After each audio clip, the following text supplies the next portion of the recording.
A grande mídia alemã se tornou um braço de propaganda da OTAN.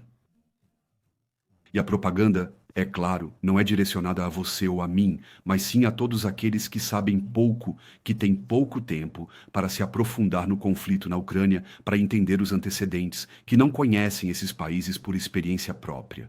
E é aí que a propaganda entra em ação. Quem não sabe nada precisa acreditar em muito. Os alemães têm muitas crenças. E eles estão se deixando envolver em uma nova guerra contra a Rússia, que vai terminar como as guerras anteriores. Só que então não haverá mais Alemanha no mapa. Pensei que estava preparado, mas o que Patrick Baab revela me surpreendeu. Fiquem até o final, sem falta. Sou Simo Azaoui, fundador do Meet Your Mentor. Vamos começar. Sr. Baab, Donald Trump agora chama Putin de um louco que perdeu a cabeça. Isso é o começo do fim de uma grande amizade entre homens? Não, mas isso realmente tem um tom pessoal. O tweet mais recente de Trump mostra que há um certo nível de frustração aqui. E isso mostra que Donald Trump e seus assessores entenderam pouco do que está acontecendo na Ucrânia e de como os problemas devem ser resolvidos. Primeiramente, o que ele restabeleceu foi o diálogo pessoal entre os dois presidentes. Isso é um requisito indispensável se quisermos chegar a um acordo de paz, que as partes se encontrem em pé de igualdade.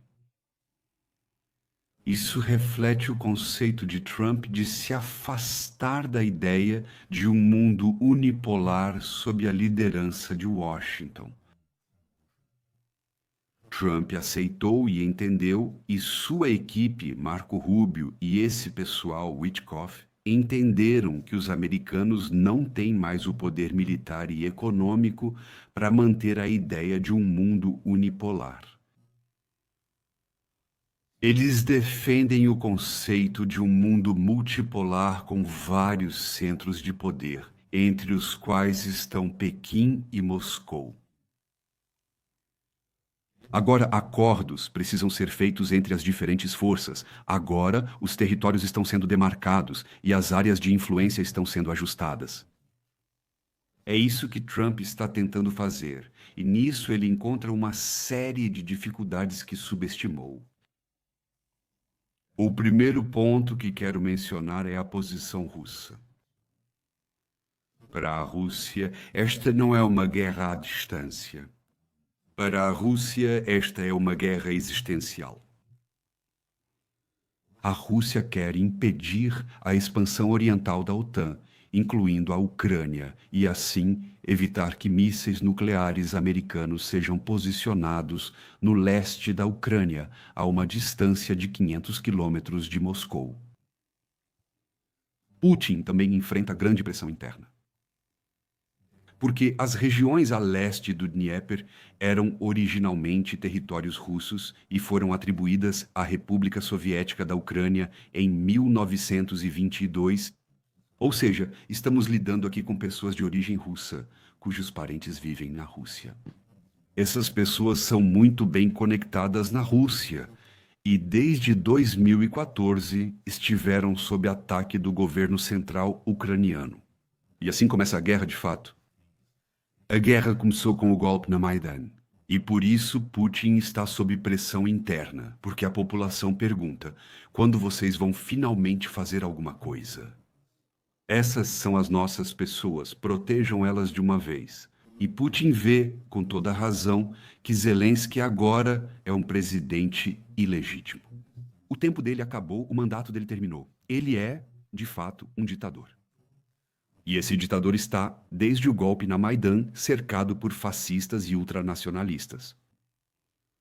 E o conceito desses fascistas e ultranacionalistas ucranianos é uma Ucrânia etnicamente pura. Isso é direcionado contra a população de origem russa e sua cultura. E ele não pode aceitar isso. Aqui, ele também reivindicou um direito de proteger, ou seja, um direito de proteção, em seus discursos. E daí vêm as três exigências centrais da Federação Russa. Primeiro, a Ucrânia permanece neutra, sem tropas estrangeiras no território ucraniano. Segundo, a população de origem russa será protegida. Isso agora aconteceu porque as 4 províncias foram incorporadas à Federação Russa. E deve haver uma desnazificação da Ucrânia. Aqui é preciso dizer, e isso está absolutamente correto, que o Ocidente, os países da OTAN, se envolveram em uma cumplicidade com fascistas ucranianos. Em contraste está a posição americana. Trump quer fechar um acordo e precisa dele rapidamente. Porque ele quer considerar a Ucrânia como um prejuízo. O cálculo dele é que isso não vai trazer nada, nem sucesso econômico. Precisamos resolver outros problemas. Na política externa, ele quer se concentrar na China, que a equipe Trump define como o adversário muito maior. E internamente ele tem um problema. Ele precisa reduzir a dívida pública galopante e está tentando reindustrializar os Estados Unidos. Ele quer criar empregos. Porque uma coisa é certa, hoje os republicanos são eleitos pelos trabalhadores assalariados, pelos empregados e empregadas nos Estados Unidos. O partido da elite hoje são os democratas. Mas também no Partido Republicano há muitos neoconservadores que querem manter a supremacia dos Estados Unidos. E no momento, na minha opinião, parece que Donald Trump e a equipe Trump estão perdendo o confronto com os neoconservadores dentro do aparato. É preciso imaginar que um novo presidente talvez consiga colocar 1.000, talvez 1.500 pessoas de sua confiança nos diferentes ministérios da administração central.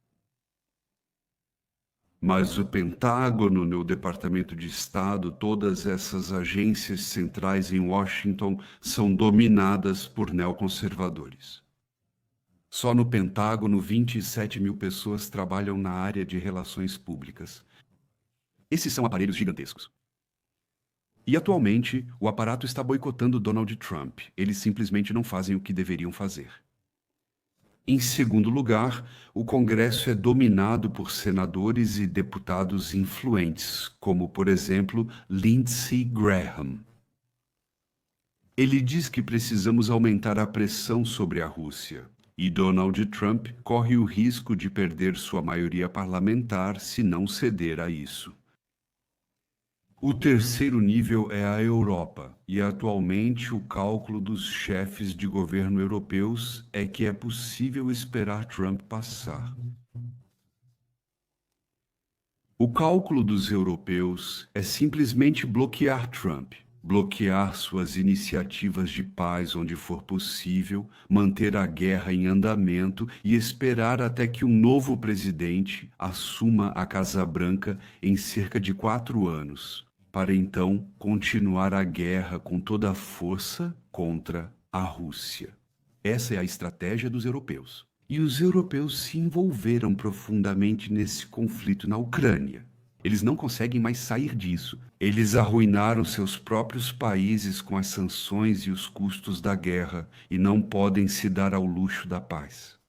Pois será feito um balanço, porém eles endurecem ainda mais. Eles querem criar um tribunal penal totalmente ilegal, voltado contra os supostos crimes de guerra russos. E claro, esse tribunal concluirá que a Rússia deve pagar indenização. E então eles simplesmente ficam com os quase 300 bilhões de euros roubados, que a Federação Russa investiu em países europeus. Esse é o objetivo. A Rússia não vai aceitar isso, e isso cria uma garantia de que essa guerra vai continuar por muitos anos. Essa é uma conclusão amarga e genial. Falaremos sobre pontos específicos, como o novo Tribunal Especial em outra ocasião. Como é possível, Sr. Babb, que uma conversa entre Trump e Putin, 2 dos homens mais poderosos do mundo, tenha sido vista de forma tão negativa pela mídia alemã? Por favor, me corrija se eu estiver errado, mas percebo bastante retórica de paz por parte de Donald Trump. E, por outro lado, vejo os europeus sabotando a paz. Essa observação está correta? Aqui gostaria de citar o general Harald Kujat, que também, ao observar a mídia e a política alemã, fala sobre a estratégia dos 3 I: incompetência, ignorância e ideologia. Os chamados meios de comunicação de qualidade na Alemanha são totalmente inadequados como fonte de informação. Você pode cancelar a assinatura do jornal e jogar a televisão pela janela, porque tudo o que eles apresentam é propaganda da OTAN. Então, notícias malucas do Serviço Secreto de Inteligência são apenas reproduzidas. Correspondentes locais estão presentes apenas esporadicamente desde 2014 e, quando a guerra estourou, até os meios de comunicação ocidentais da Alemanha retiraram seus correspondentes. E isso é um sinal de que não se quer realmente reconhecer a realidade. Querem se submeter à propaganda da OTAN. A grande mídia alemã se tornou um grupo de propaganda da OTAN. E a propaganda, é claro, não é direcionada a você ou a mim, mas sim a todos aqueles que sabem pouco, que têm pouco tempo para se informar sobre o conflito na Ucrânia, para se aprofundar nos bastidores que esses países não conhecem por observação própria. E é aí que entra a propaganda, porque quem não sabe de nada precisa acreditar em muita coisa. E as pessoas na Alemanha acreditam em muita coisa e acabam sendo arrastadas para uma nova guerra contra a Rússia, que vai terminar como as guerras anteriores. Só que, dessa vez, não vai mais existir Alemanha no mapa, porque estamos lidando com a maior potência nuclear. E quando uma potência nuclear é pressionada, ela vai usar a bomba. E nossa elite política age como apostadores irresponsáveis, que não conseguem prever as consequências de suas ações. E a aposta nesse jogo de esconde-esconde do Sr. Merz, do Sr. Scholz e de todos esses outros, cujos nomes eu já nem lembro mais, são 85 milhões de pessoas na Alemanha. E a vida de 85 milhões de pessoas, que, no entanto, continuam sendo puxadas cada vez mais para dentro disso como ovelhas sonâmbulas. Senhor Baab, há pouco eu fiquei arrepiado quando o senhor disse que os europeus esperam, em 3 ou 4 anos, ver um novo presidente dos Estados Unidos da América e então atacar a Rússia com toda a força com a ajuda dos americanos. Como seria esse cenário? Quero dizer, do outro lado temos Putin, que observa tudo de perto e está sempre pronto para revidar. Isso é uma escalada total, como você descreveu. Já estamos muito próximos de confrontos militares fora da Ucrânia. Recentemente, os estonianos tentaram sequestrar em águas internacionais um petroleiro que queria atracar no porto russo de Primorsk. Eles queriam forçar o navio a entrar em águas estonianas, fazendo com que uma lancha rápida da Marinha da Estônia colidisse com o navio. Depois, 2 helicópteros tentaram abordar o navio, um ato totalmente ilegal de pirataria. A Força Aérea Russa então enviou um caça de superioridade aérea Sukhoi 35 que deixou claro que iria abater os helicópteros. E se os helicópteros não tivessem recuado, teríamos um ato de guerra no Mar Báltico.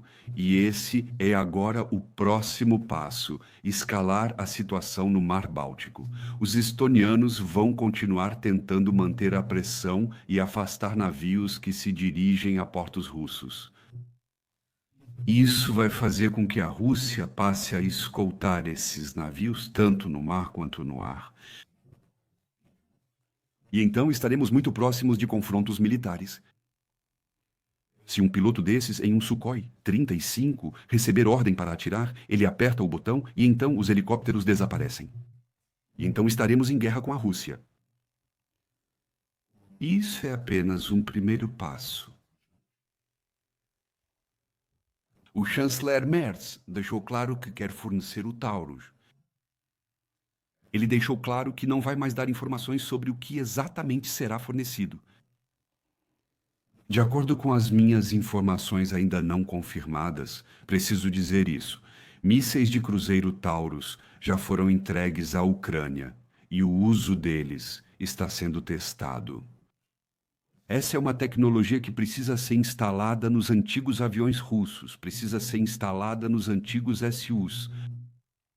Isso é uma questão de compatibilidade. Se mísseis de cruzeiro Taurus forem lançados contra a ponte de Kerch e atingirem a ponte, então teremos uma situação de guerra.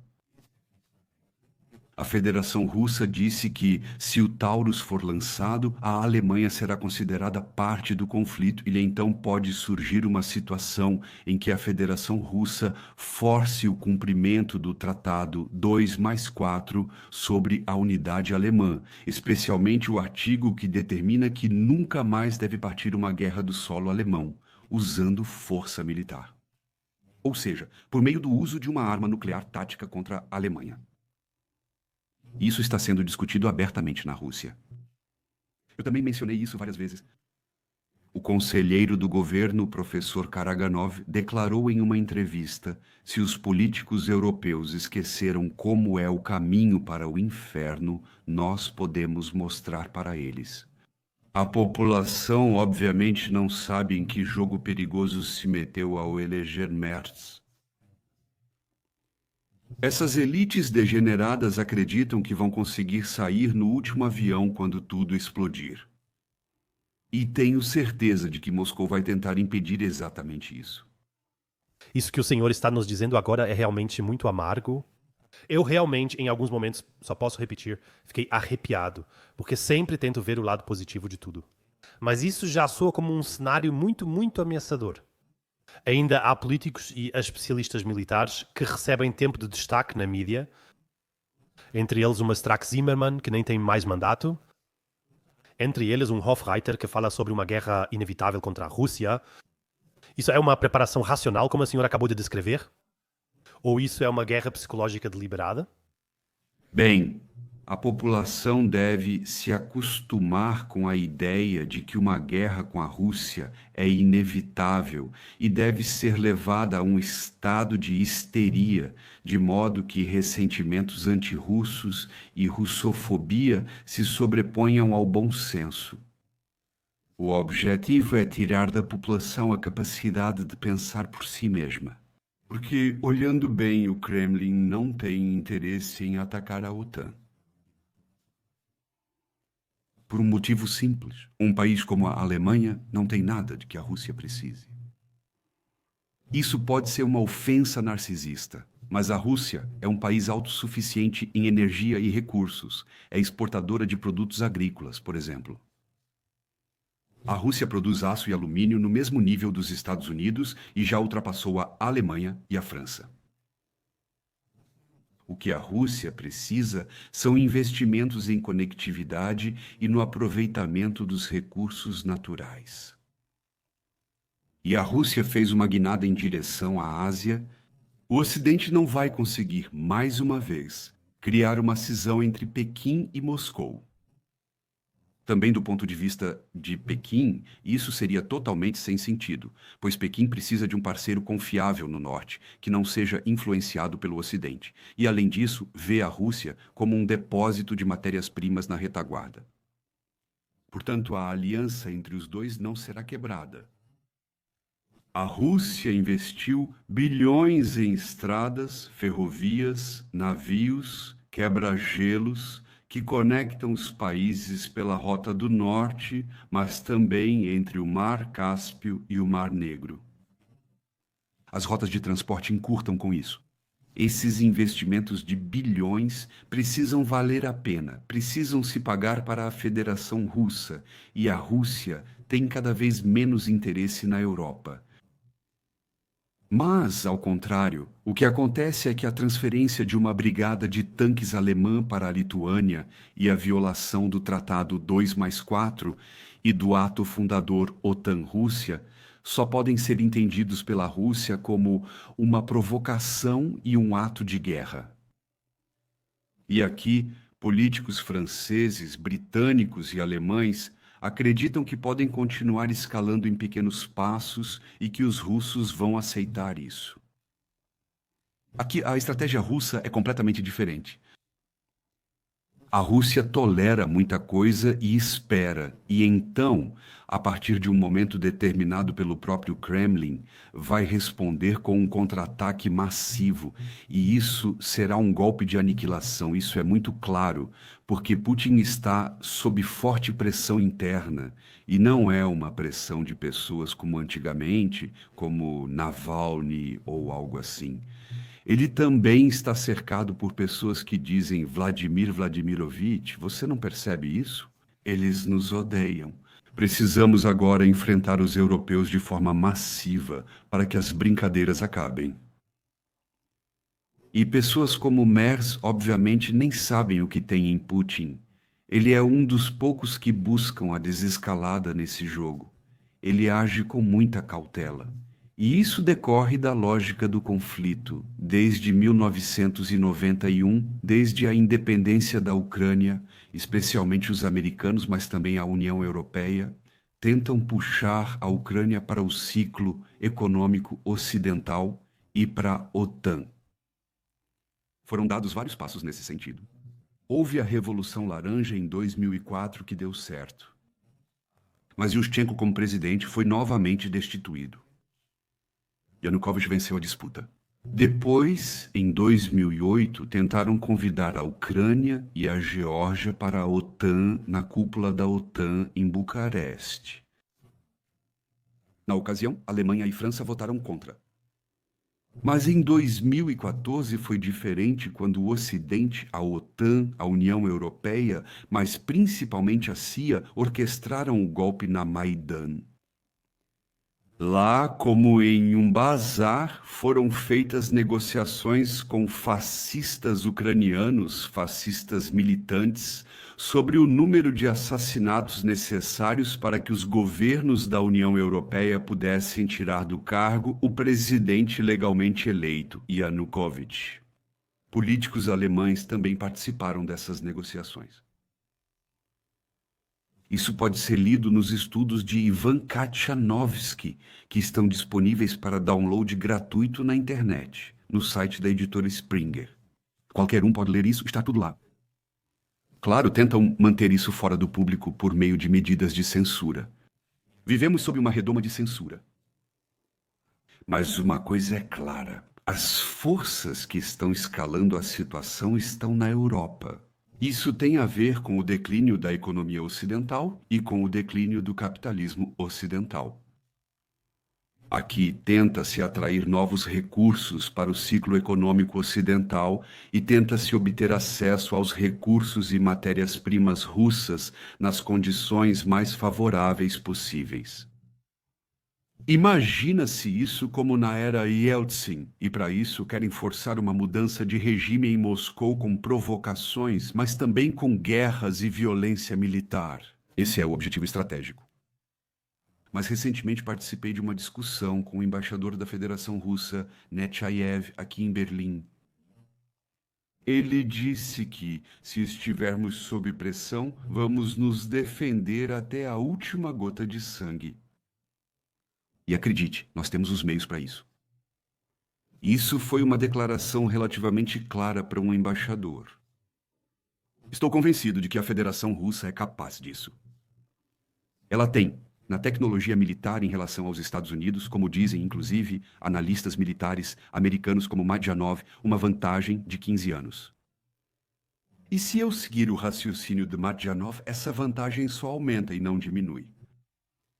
Os políticos europeus estão se envolvendo em um jogo de azar. E isso tem a ver com avaliações equivocadas.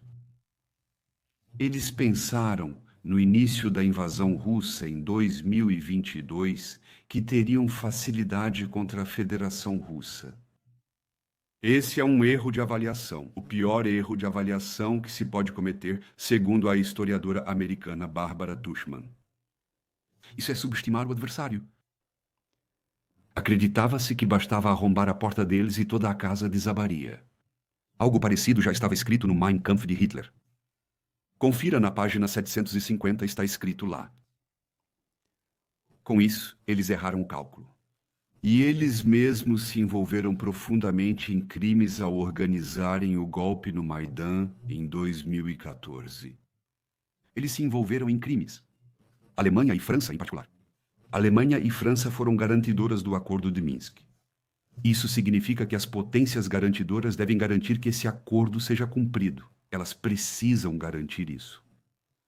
Os ucranianos, o governo golpista em Kiev, não fizeram isso. Definitivamente não fizeram isso. Deliberadamente não fizeram isso. E a Alemanha e a França assistiram a isso. Eles mesmos violaram um tratado internacional válido. Houve violação do direito internacional. Essas pessoas deveriam ser julgadas por um tribunal internacional. Eles também simplesmente ignoraram as ofertas de negociação da Federação Russa na virada de 2021 para 2022 porque pensaram, deixem eles atacarem, nós vamos revidar. Em vez disso, os americanos, como o então ministro das Relações Exteriores, Antony Blinken, também explicou abertamente na New York Times Magazine, em setembro e dezembro de 2021, reforçaram secretamente o armamento. Eu estive lá pessoalmente e também estive nessa reserva da biosfera na Ucrânia, na fronteira com a Romênia. Lá, os fazendeiros me disseram que as armas passam por ali, sob a copa das árvores, invisíveis aos satélites. Eu nem queria acreditar, mas deve ter sido assim. Ou seja, o Ocidente provocou essa guerra. Ele permitiu isso desde 2014. Ele mesmo ajudou a começar com o golpe na Maidan. Isso não diminui a responsabilidade russa pelas mortes, obviamente. Mas só se aceitarmos que ambos os lados têm responsabilidade pela guerra, ou seja, também pela paz, poderemos chegar a um acordo de paz. E é exatamente isso que os europeus não querem.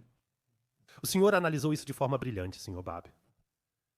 Agora, políticos alemães falam de forma quase maníaca sobre uma política externa baseada em valores, sobre uma política externa soberana. Por outro lado, tenta-se cortar os recursos financeiros de países como a Eslováquia ou a Hungria, porque eles não estão suficientemente dispostos à guerra. O que isso diz sobre o estado da política externa alemã? Você já havia mencionado isso em alguns pontos anteriormente. Há muita hipocrisia envolvida nisso. Essa é uma pergunta sugestiva. Uma pergunta sugestiva é uma pergunta que já traz a resposta embutida. E você falou sobre duplicidade, não quero acrescentar nada a isso. A Alemanha, de fato, não tem uma diplomacia externa. Temos uma embaixadora em Kiev que tira foto no X com um tanque de pelúcia e escreve embaixo: meu brinquedo favorito. Se ela realmente fosse enviada para a linha de frente, ela se mijaria de medo. E aí a gente vê que promovemos pessoas que nem chegam perto da responsabilidade dos próprios cargos. Alguém como Helmut Schmidt sabia no que estava se metendo, que ele era responsável por 85 milhões de pessoas. Essas pessoas que nos lideram atualmente não sabem disso. Provavelmente há 10 anos, eles teriam sido internados em uma clínica psiquiátrica fechada, porque representam um perigo para si mesmos e para os outros. Com esses políticos não posso fazer muito. Com todo respeito, esse discurso sobre moral é, sinceramente, balela.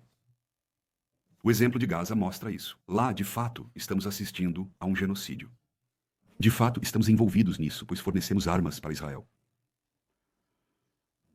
É claro que a Alemanha tem uma responsabilidade especial por causa da sua história. Mas isso não pode significar que simplesmente ficamos assistindo e depois dizemos que, quando Netanyahu visita a premissa Alemanha, ele pode circular livremente aqui, mesmo havendo um mandado de prisão contra ele. Tudo isso mostra a hipocrisia e revela que a moral aqui serve apenas aos próprios interesses políticos. Seu exemplo sobre Gaza foi excelente.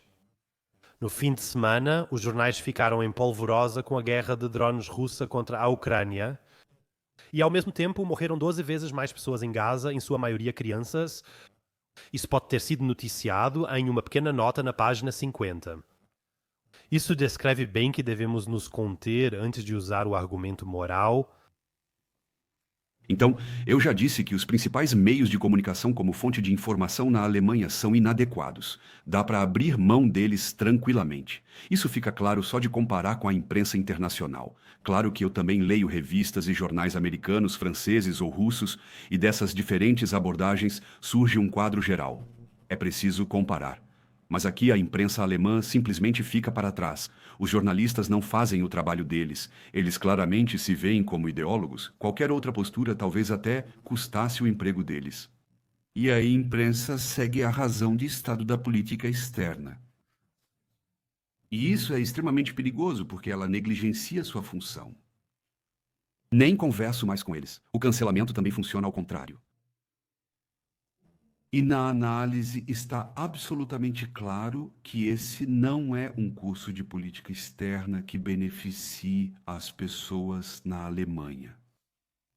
Mas, nesta guerra, e aqui eu me baseio nas reflexões de George Orwell em seu romance 1984, trata-se também de a elite globalista dominante, e aqui na Alemanha é o cartel dominante dos partidos garantir seu próprio poder por meio da destruição da democracia alemã. Esse é o passo decisivo. Vivemos sob uma cúpula de censura. O artigo 5 da Lei Fundamental não é respeitado. Isso é demonstrado pelas sanções contra Alina Lipp e Thomas Rüpper. Elas são completamente ilegais, assim como todas essas sanções são completamente ilegais segundo o direito internacional, pois não foram impostas pelo Conselho de Segurança da Organização das Nações Unidas ou pela Assembleia Geral das Nações Unidas, como aconteceu uma vez com o estado de apartheid da África do Sul. São simplesmente atos arbitrários, nada mais. E aqui, pela primeira vez, 2 cidadãos alemães são sancionados, sendo de fato destituídos da cidadania e banidos. E assim tentam ver se conseguem impressionar pessoas como eu e nos fazer calar. E os próximos a serem sancionados, presos, somos nós. E tudo isso acontece sob o disfarce da democracia, que há muito tempo já não é mais uma democracia, mas sim um balcão de negócios do cartel dos partidos no poder. E esse cartel de partidos também precisa ser completamente substituído e retirado do poder. Eu suspeito fortemente que o atual governo federal, caso o AfD continue crescendo, e vai continuar, pois a aliança Sarah Wagenknecht, a qual eu pessoalmente sou próximo, acabou se autodestruindo ao participar de coalizões belicistas na Turíngia e em Brandemburgo. Que esse cartel dominante de partidos, caso o AfD continue subindo nas pesquisas, vai declarar estado de tensão no Bundestag, com uma maioria de 2/3 do parlamento. E quando o estado de tensão, do ponto de vista constitucional, for declarado como uma etapa anterior ao estado de defesa, então direitos civis centrais podem ser suspensos por meio de decretos. Por exemplo, podem ser impostas obrigações de registro, restrições ou até proibição de saída do país. Pode-se impor proibições de reunião. Pode-se obrigar pessoas a prestar serviços. Tudo isso é possível e então o cartel dos partidos no poder continua governando, eliminando a democracia, mas fingindo que ainda temos uma. E então, é claro, como mostram as sanções contra Lippe e Rüpper, organizações internacionais como a Comissão Europeia também são usadas nesse jogo de dupla função, pois tenho muita certeza de que a ideia de sancionar os dois foi concebida em Berlim. A bola é passada para Bruxelas, que é instruída a agir. Então, em Berlim, dizem que não podem fazer nada. Foram eles em Bruxelas. Então, basicamente, é um jogo sujo que está sendo jogado aqui. E isso é apenas um sinal de que não vivemos mais em uma democracia, mas sim em uma democracia de fachada na qual, de fato, o cartel dos partidos dominantes dita o que deve ser feito.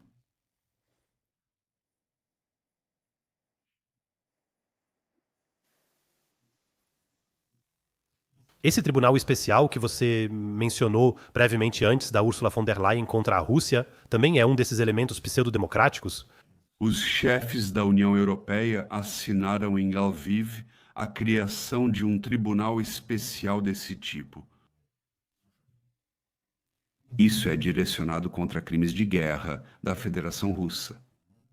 Isso não é direcionado contra os crimes de guerra da Ucrânia. Também não é direcionado contra os crimes de políticos europeus. Eu já sugeri isso antes, que esses políticos estão profundamente envolvidos na guerra da Ucrânia, porque eles ajudaram a desencadeá-la. Na verdade, trata-se de condenar a Federação Russa e criar uma sentença que diga que a Federação Russa deve pagar reparações. E assim se cria uma justificativa para confiscar, de fato, roubar algo em torno de 300 bilhões de euros de ativos russos congelados no exterior na União Europeia.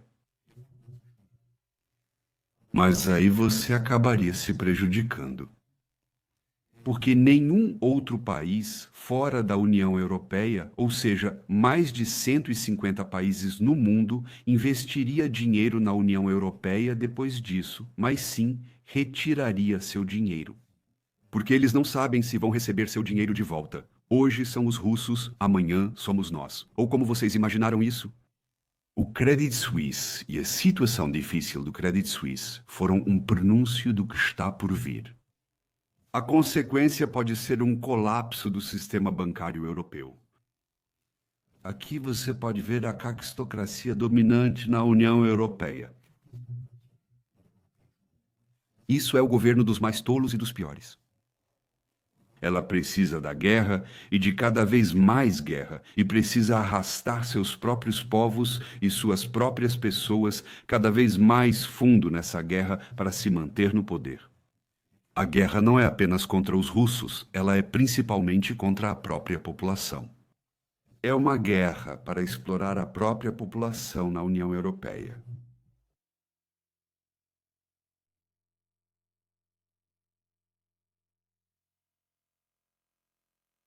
Sr. Bab, o que você descreve é absolutamente genial, embora bastante amargo. E é preciso continuar mantendo a guerra lá fora em evidência para que não se olhe para os problemas internos. Dá para simplificar dessa forma? Bem, o que está acontecendo aqui é, claro, uma manobra de distração ou, como os sociólogos talvez chamariam, um conflito bloqueado. Está claro que, devido ao aumento da pressão por produtividade na fabricação, no processo de produção, isso foi perceptível em todas as áreas de trabalho nos últimos 30, 40 anos. As pessoas estão sendo cada vez mais exploradas, também pelos altos preços da energia. Isso, no fundo, é apenas uma transferência de dinheiro dos bolsos dos trabalhadores assalariados para os bolsos das fornecedoras de energia americanas. É só isso, nada mais. Isso explora a própria população. Mas as pessoas não reagem, porque são sedadas pelas ofertas gratuitas superficiais do mundo digital. Isso causa dependência. Isso faz com que as pessoas realmente acreditem que estão recebendo informações, notícias e filmes de graça na internet. Por trás, é claro, eles pagam com seus dados. E, é claro, as elites do poder também sabem como isso funciona. E então eles orquestram a percepção e tentam direcionar o comportamento. É claro que, na internet, você só encontra o que passou pelo filtro de upload das corporações e dos serviços secretos. Só isso. E assim, a percepção da população é direcionada, poderíamos dizer, reduzida ao consensual, e todas as contradições são excluídas. Essa é a tentativa de manter a população sob controle mesmo quando ela está em perigo. Porque em todas as sociedades destruídas pelo neoliberalismo existe uma raiva imensa. Uma raiva contra a chamada flexibilização das relações de trabalho. Só existem contratos temporários, trabalho autônomo ou trabalho por projeto. Uma raiva contra os cortes sociais, contra os cortes na saúde, nas aposentadorias. Tudo isso afeta as pessoas. No geral, trata-se da transferência da responsabilidade pelos riscos da vida do nível do estado social para o indivíduo, e isso provoca medo e agressividade nos indivíduos. Os poderosos sabem disso, é claro, pois são eles os responsáveis por essa transferência através de suas medidas políticas. E agora eles tentam desviar a atenção do fato de que são eles mesmos os responsáveis e procuram direcionar a raiva, que na verdade deveria ser voltada contra os responsáveis políticos, para objetos substitutos. Eles procuram substitutos. E aí é conveniente mobilizar a raiva e o ódio da população contra minorias, refugiados, por exemplo, ou contra inimigos externos, os russos, o Putin. Sim, eles já nos odeiam mesmo. E essas histórias? E isso, claro, é uma manobra de distração deliberada. E as pessoas muitas vezes não percebem isso, também por causa do bombardeio constante dos meios de comunicação de propaganda. E pode-se, e esse processo mostra isso, governar durante anos contra os interesses da população se os chamados meios de comunicação de qualidade apoiarem e colaborarem com isso. E é isso que eles fazem.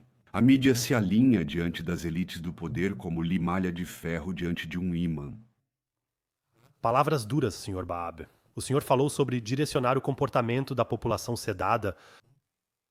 Quer dizer, no momento em que a população começa a despertar, provavelmente milhões de pessoas deveriam ir às ruas. Eu já expliquei por que isso não acontece. As pessoas não vão às ruas e entendem pouco sobre essa guerra e suas conexões. E a imprensa, os meios de comunicação, garantem que elas entendam cada vez menos sobre isso. E essa é a verdadeira causa.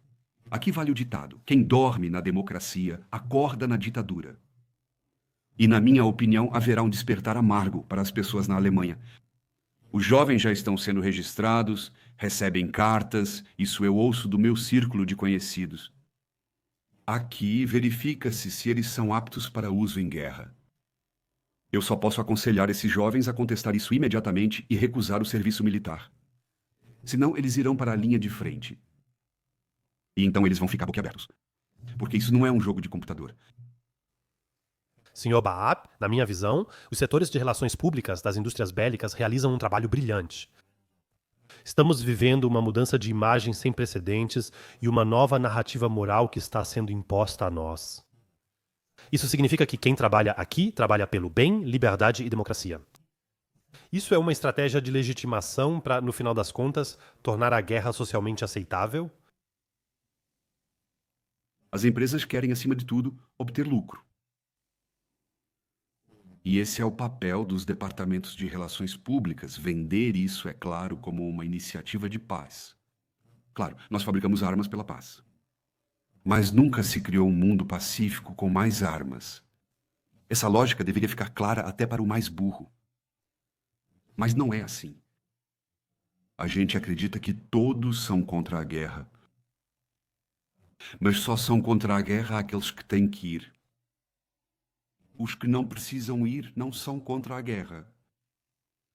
E especialmente aqui, vejo uma série de prostitutas do Templo da Guerra que desfilam pelos talk shows tentando convencer as pessoas de que a guerra é uma coisa maravilhosa e que estamos lutando pelos valores ocidentais.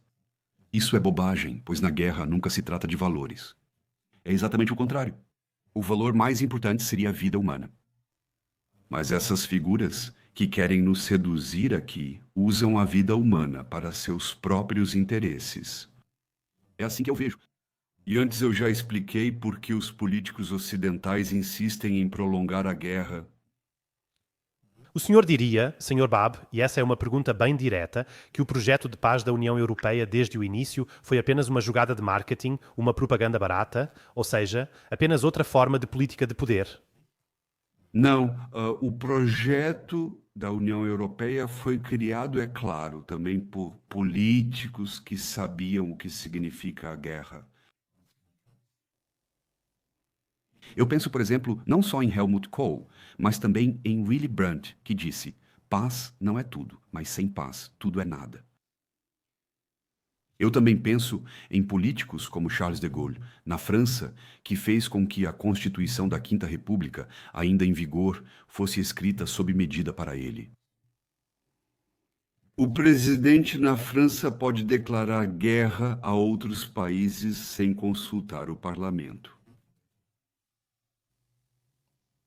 De Gaulle fez isso de propósito. porque quem pode declarar guerra também pode encerrá-la sem consultar o parlamento. E Charles de Gaulle queria acabar com a Guerra da Argélia e promover a reconciliação com a Alemanha, depois de 3 guerras devastadoras: 1870 a 71, 1914 a 18, 1940 a 45. Mas as pessoas na França ainda não estavam prontas, assim como as pessoas na Alemanha também ainda não estavam prontas, porque toda a família tinha perdido alguém. E ele, que podia ver um mar ainda maior de sangue por experiência própria do que seus próprios compatriotas, disse: só posso fazer assim. Tenho que fazer isso pela força da minha personalidade e pelos poderes que a Constituição me concede. Foi muito difícil para a França acabar com a Guerra da Argélia. Isso provocou graves conflitos internos. E a reconciliação com a Alemanha levou muitas décadas. Eu sei disso porque venho da região de fronteira entre a Alemanha e a França. E mesmo assim, foi um passo correto. Algo assim só é possível nas mãos de personalidades políticas visionárias como Charles de Gaulle. Mas algo assim se torna um instrumento devastador nas mãos de pigmeus políticos que somos obrigados a suportar hoje em dia. Nos dê um pouco de esperança para terminar, Sr. Babi. O que precisaria mudar no cenário partidário alemão para que pudéssemos estender a mão novamente à Rússia? Porque esse cenário de 3 a 5 anos, em que se espera o fim de Donald Trump e então se ataca totalmente a Rússia, é realmente bastante assustador. Na análise é necessário muito rigor. Mas é claro, nas ações devemos ser esperançosos. Naturalmente, eu também sou uma pessoa alegre. Mas não na análise. É preciso ir a fundo nas coisas. E só posso dizer ao povo da Alemanha: tenham compaixão de vocês mesmos. Não deixem que façam com vocês o que as elites querem fazer. E minha recomendação política é pensar em votar completamente contra o cartel de partidos dominante. Nenhum voto para a União Democrata Cristã, Partido Social Democrata, Partido Democrático Livre, Verdes ou Esquerda. Escolham os partidos da paz e levem o protesto contra as ações dessa elite degenerada e corrupta que promove a guerra para as ruas. Isso é absolutamente necessário. Caso contrário, a descrição clara do processo é: as pessoas na Alemanha estão cochilando rumo à própria ruína. Você mencionou mesmo o Partido da Paz, muitas pessoas votaram nos Verdes por décadas. De alguma forma, os Verdes governaram por um tempo e passaram de um partido da paz para um partido de guerra. Muitas pessoas se sentem um pouco impotentes, porque pensam: meu voto não conta de verdade, porque aquilo que eu escolho, no fim das contas, não é colocado em prática na política real, mesmo que antes fosse chamado de Partido da Paz. Se eu olhar para os verdes agora, a Rand Corporation americana já delineou claramente o plano. Os verdes são a porta de entrada para as estratégias belicistas americanas. E para isso promovem jovens acadêmicos por meio de fundações e organizações transatlânticas, como a Fundação Renascença de Soros, a Ponte Atlântica, os Jovens Líderes Globais ou como quer que se chamem. Existem inúmeras organizações através de intercâmbio estudantil, bolsas de estudo, bolsas de doutorado, convites para congressos. E assim se criam aliados. E a CIA fala sobre isso abertamente, que tentam se conectar com essa elite acadêmica, colocá-los em posições de poder para que promovam os interesses americanos contra a própria população. Isso, por exemplo, funcionou perfeitamente na adesão da Suécia e da Finlândia à OTAN. Isso prejudica os interesses da população. Os finlandeses também reclamam porque faziam bons negócios no tráfego transfronteiriço com a Rússia. Mas uma pequena elite no establishment político em Helsinki impôs isso. E foi assim que aconteceu aqui também. Os verdes são uma seita transatlântica de fomentadores de guerra extremamente perigosa. E aí, é claro, você se conecta com pessoas que sabem que, por conta própria, nunca alcançariam os altos comandos do poder, mas que precisam da ajuda do grande irmão e também gostam de usá-la. E esses acabam promovidos para cargos importantes. Essa é uma estratégia deliberada que os americanos usam desde 1948, na Itália do pós-guerra. Eles ajudaram os democratas cristãos a chegar ao poder contra os comunistas, usando malas de dinheiro e também um exército secreto chamado Gladio. E essa é uma estratégia praticada que os americanos usam na Europa desde 1945. E os verdes tiveram seu tempo. Agora, os americanos vão tentar tornar a alternativa para a Alemanha transatlântica e manipulá-la, de modo que, após as próximas eleições federais, uma coalizão entre a Alternativa para a Alemanha e a União Democrata Cristã da Alemanha siga uma linha transatlântica e de rumo para a guerra. E estou certo de que os americanos também conseguirão. Palavras finais grandiosas, Sr. Baab. Deveriam indicá-lo ao Prêmio Nobel da Paz. O senhor percorreu o caminho mais difícil, mas o mais honesto. E eu acredito que a honestidade, mesmo que este mundo pareça muito caótico e agitado, sempre prevalecerá no final. E eu realmente só posso esperar que, através de um formato como este, possamos contribuir para que mais pessoas ganhem visibilidade e, no final das contas, também alcancem sua realização, porque, no fim das contas, estão em busca da verdade. Muito obrigado pelo seu trabalho e empenho, Sr. Baab. Tudo de bom para o senhor.